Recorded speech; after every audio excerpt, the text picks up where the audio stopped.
વિરજય ગામે ઢાઢર નદીમાં એક સાથે હજારો માછલીઓના મોત થતા ચકચાર। કરજણ તાલુકાના વિરજય ગામ નજીક ઢાઢર નદીમાં હજારો માછલીઓના સામૂહિક મોતની ઘટનાએ ગ્રામજનોમાં રોષ ફેલાવ્યો છે।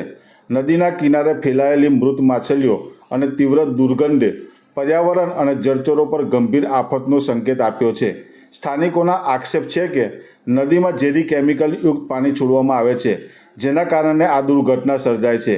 વિરજયથી લઈને કોટના ગામ સુધીના નદીના કિનારે મૃત માછલીઓના ઢગલા જોવા મળ્યા। ગ્રામજનોનું કહેવું છે કે આ પહેલાં પણ નદીમાં કેમિકલ નાખતા કેટલાક લોકો ઝડપાયા હતા, પરંતુ આવી ઘટનાઓ રોકવા માટે કોઈ નક્કર પગલાં લેવાયા નથી। આ કેમિકલયુક્ત પાણી માત્ર જળચરો માટે જ નહીં, પરંતુ પશુઓ અને મનુષ્યોના સ્વાસ્થ્ય માટે પણ ખતરનાક સાબિત થઈ રહ્યું છે। નદીના પાણીનો ઉપયોગ કરતા ખેડૂતો અને ગામ લોકોને ચામડીની બીમારીઓ અને અન્ય સ્વાસ્થ્ય સમસ્યાઓનો સામનો કરવો પડી રહ્યો છે। કેમિકલયુક્ત પાણી નદીમાં ઇકોસિસ્ટમને નષ્ટ કરી રહ્યું છે। માછલીઓ સહિત અન્ય જળચરોનું મોત થવાથી નદીની જૈવિક વિવિધતા પર ગંભીર આંચ આવી છે। આ ઉપરાંત મૃત માછલીઓના કારણે ફેલાતી દુર્ગંધથી નદી કિનારે રહેતા લોકોને જનજીવન પ્રભાવિત થઈ રહ્યું છે। સ્થાનિક લોકોએ આ ઘટના માટે જવાબદાર વ્યક્તિઓ સામે કડક કાર્યવાહીની માંગ કરી છે। તેઓએ વહીવટતંત્રને નદીમાં કેમિકલયુક્ત પાણી ઠાલવતી ફેક્ટરીઓ અને વ્યક્તિઓ પર નજર રાખવા અને નદીના પાણીનું નિયમિત પરીક્ષણ કરવાની માંગ કરી છે। આ ઘટના માત્ર વિરજય કે ઢાઢર નદી પૂરતી નથી, પરંતુ તે ગુજરાતની અન્ય નદીમાં વધતા પ્રદૂષણની ગંભીર સમસ્યાને ઉજાગર કરે છે।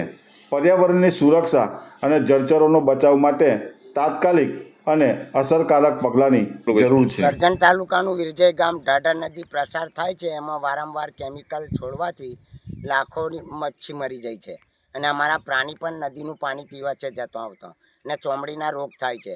બરોડાથી તે કોટના લગીનના ગામો ટોટલ આ ઢાઢર નદી પાવાગઢના ડુંગરમાંથી પવિત્ર નદી હતી અને ગંદી કરી નાખી છે અને કોઈ ધ્યાન દોર્યું નહીં। આ બાબતે તમે રજૂઆત કરો છો ખરા? વારંવાર રજૂઆત કરેલી છે, 8 થી 10 વાર મેં રજૂઆત કરેલી છે કલેક્ટર સાહેબને। અત્યારે ઉનાળો છે, તો આ ઉનાળાને લીધે મચ્છલીઓના ના કેમિકલ છોડવાના કારણે કોઈ કંપની વાળા કેમિકલનું કોઈ કલેક્ટર સાહેબે કે કોઈ ધ્યાન આપ્યું જ નહીં। વારંવાર કેમિકલ રાતે છોડા છે। શું નામ તમારું? કે એમ પડિયાર, કાલદાસ મગન પડિયાર। અમારું ગામ વિરજય છે। વિરજયની અંદર ઢાઢર નદી પસાર થયેલી છે। એ ઢાઢર નદીની અંદર વારંવાર પ્રશ્ન એવું થાય છે કે વરહોઈ કેમિકલ માટે આવે છે અને આ ઉનાળો છે। ઉનાળાની અંદર કોઈ વસ્તુ મળતી નહીં, કશું નહીં। અમે કાયમ માટે અહીંયા રહીએ છીએ। આ મચ્છી આજે મળી જાય છે બહુ જ। અમારું ઢોર જાય છે તો ઢોર બી પાણી પીવા રાજી નહીં, ઢોર પીવા છે એટલે નુકસાન થાય છે। અમારા ગામની અંદર માણસ અંદર પડે છે તો એને ચામડી પરથી એનું ચામડી હટી જાય છે, રોગ બરાબર ભયંકર આવે છે। કારણસર આવું થાય છે? આવું કારણ કેમિકલના કારણે, કેમિકલ છોડા છે એ કારણથી આવે છે બધું। કેમિકલ આગળથી છૂટા છે અને એની અંદર કેમિકલની અંદર કેમિકલ નાખા છે, કારણ કે આ એ છે નદી ઢાઢર નદી, વિશ્વામિત્રીના નદીના કિનારે આવેલું છે આ વિરજય ગામ। એની અંદર બહુ જ સમસ્યા ઊભી થયેલી છે અને કોઈ વારંવાર બધે લેખિત આપેલું છે, પણ કોઈ સમસ્યા દૂર કરી નથી। શું નામ તો? દિલીપભાઈ ફતેસંગ પડિયાર। સમસ્યા છે આ? સમસ્યા એવી છે કે દર વર્ષે છે ને આ નદીમાં ઢાઢર નદીમાં કેમિકલ છોડવામાં આવે છે અને કેમિકલથી જે અમારા ગ્રામજનો જે નદી કિનારે પશુધન ચરાવતા હોય એ કેમિકલ વાળું પાણી પીવે છે, એનાથી પશુઓને પણ નુકસાનકારક છે। બીજું કે કેમિકલથી જે અસંખ્ય સંખ્યામાં માછલીઓ જે વિરજયથી બાજુનું ગામ કોટના, સોખડા, વંછરા દરેક જગ્યાએ આજે જે મચ્છીઓ ઠપ્પા વાગી ગયા છે કેમિકલથી મરી ગયેલ છે।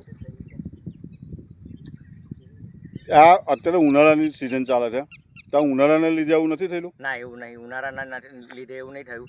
આ કેમિકલથી રાતની દરમિયાન અમે કંપનીઓ જે પોર્ટ જીઆઈડીસીની છે એ કેમિકલ રાત્રિ દરમિયાન ઠાલવી જાય છે, બરાબર। હવે એ કંઈ ઠાલવે તે ખબર નહીં, પણ અગાઉ મિરાજ ને ટીકરિયાની અંદર જે કોહ વચ્ચે કોહ આવેલો છે એની અંદર ઠાલવતા હતા લોકો, અગાઉ પકડેલું પણ છે।